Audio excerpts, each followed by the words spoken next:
Assalamualaikum warahmatullahi wabarakatuh dan salam sejahtera. Apa khabar guru dan rakan-rakan sekalian?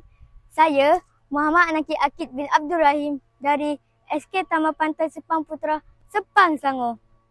Kod sekolah saya BBA 9221. Sekarang saya berada di tahun 5. Hari ini saya ingin bawa kawan-kawan bersama saya mengembara menjelajah pulau-pulau yang indah di Malaysia dalam buku Siri Pesona Keunikan Malaysia, Pulau-Pulau yang Indah.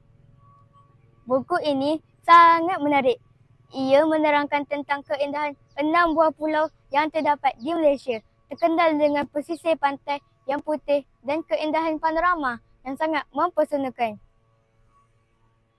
Penulis buku ini ialah Fifi Hana dan diterbitkan oleh Iwan Publication Sdn Bhd pada tahun 2024.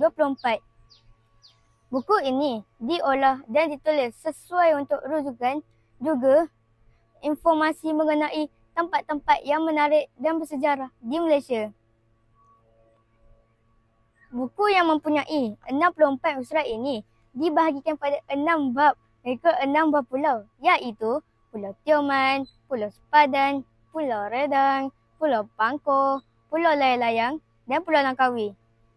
Setiap bab menerangkan tentang keistimewaan bagaimana untuk ke sana dan kemudahan yang ada di pulau-pulau tersebut. Gaya penulisan buku ini sangat santai dan bersahaja membuat para pembaca berasa seperti berada di pulau-pulau ini. Menarik kan? Z kandungan yang tersusun kemas dan saya dapat belajar banyak perkataan baru. Contohnya, rubber crab yang dikenali sebagai ketam nipah. Pada setiap bab, disertakan pula gambar-gambar yang menarik dan berwarna-warni, penerangan yang jelas dan mudah difahami, sesuai untuk dijadikan rujukan pelbagai golongan pembaca.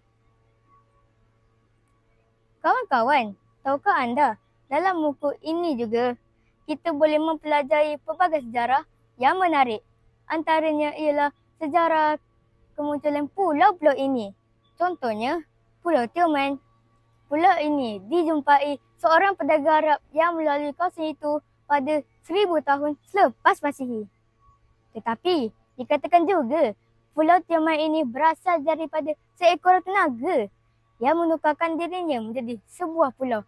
Lalu, pulau jelmaan ini dikenali sebagai Pulau Tioman. Menarik kan? Naik beca, meronda sendiri, kesuka dia. Banyak membaca, tajamkan minda. Itulah ciri insan berjaya. Dalam buku ini juga, saya dapat info secara terperinci tentang geografi kedudukan pulau-pulau ini. Seperti Pulau Sepadan. Pulau ini berada di Sabah, terletak di Laut Sulawesi. Kira-kira 350 km dari bandar Kota Kinabalu dan 30 km dari Sampurna, iaitu 22 nautika dari bahagian selatan Sampurna. Kawan-kawan, antara 6 pulau di dalam buku ini, saya telah sampai di salah satu pulau yang indah, iaitu Pulau Langkawi. Tahukah anda, apa yang ditulis dalam buku ini mengenai Pulau Langkawi adalah sama seperti gambaran sebenar di pulau itu sekarang. Keindahan pulaunya, topografi yang diliputi gunung dan hutan semula jadi.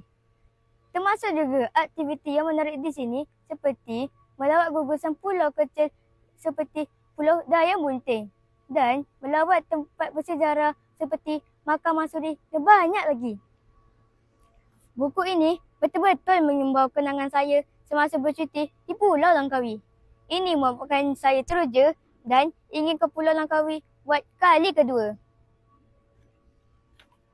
Pernah terbang hinggap di dahan setelah kenyang makan padi. Pulau dan pantai jadi pilihan indah mempesona, alam semula jadi. Laut biru indah di mata menjadi sumber nelayan di sentosa. Rahsia alam amanah kita agar kekal terpelihara sentiasa. Sekian, wabillahi taufik wal hidayah. Assalamualaikum warahmatullahi wabarakatuh.